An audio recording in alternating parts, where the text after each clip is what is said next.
I think it kind of wastes the potential of the scene. Either give us a strong jump scare or none at all and continue the tension. No need for this cheap audio-based jump scare here. Welcome back to the Jump Scare tier list. Today we continue the legendary Texas Chainsaw Massacre franchise with the second part, released in 1986 and directed by Tobe Hooper again. The movie continues the original with a more dark humor approach, and the family has moved out of their house into an eerie cave system in the north of Texas. We follow Stretch, a radio jockey that wants to do something more important with her life, and she has the chance to do so when she gets a call on the radio of two men getting killed.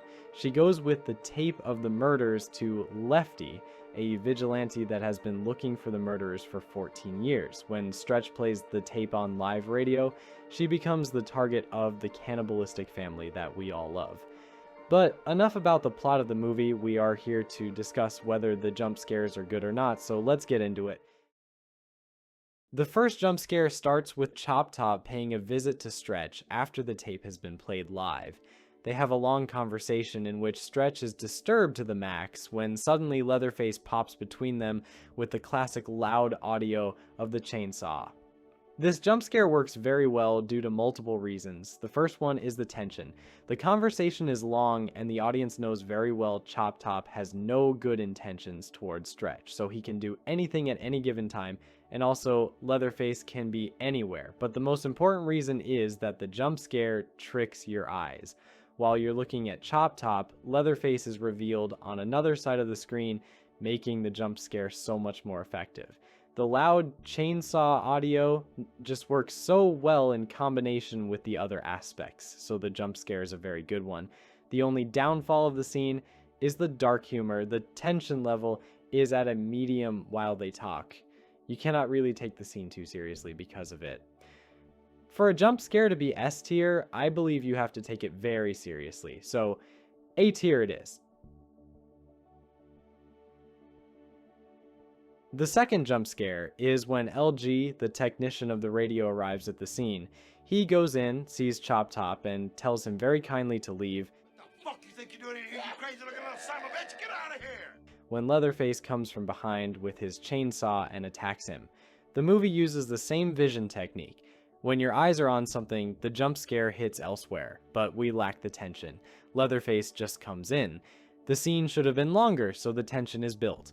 Not much else to discuss here, just a simple jump scare to initiate LG dying by the hands of the family. I feel a light C tier here.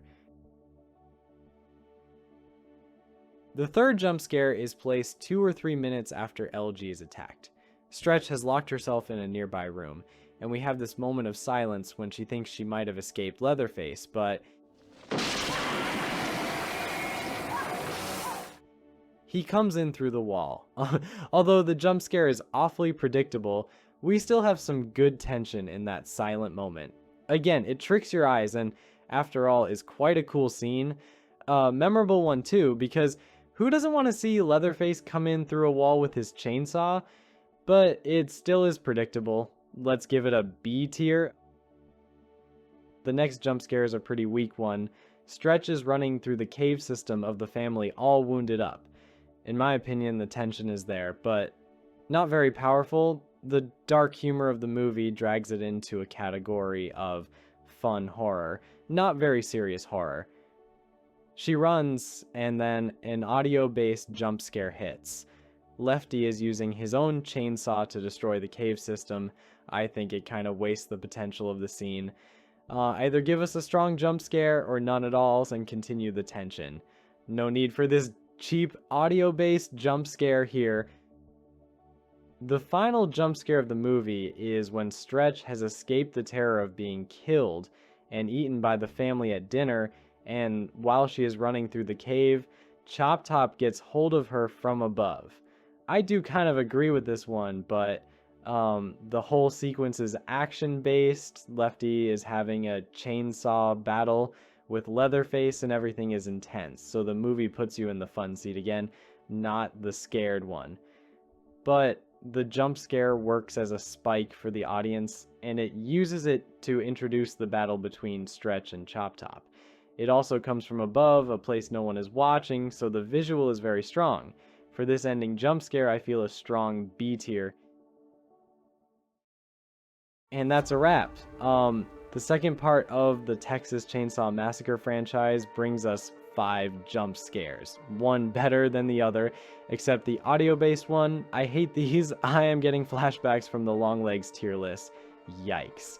Next week we are taking a look at the 3rd Chainsaw Massacre movie, so stick by. Thank you for watching the video. Bye bye.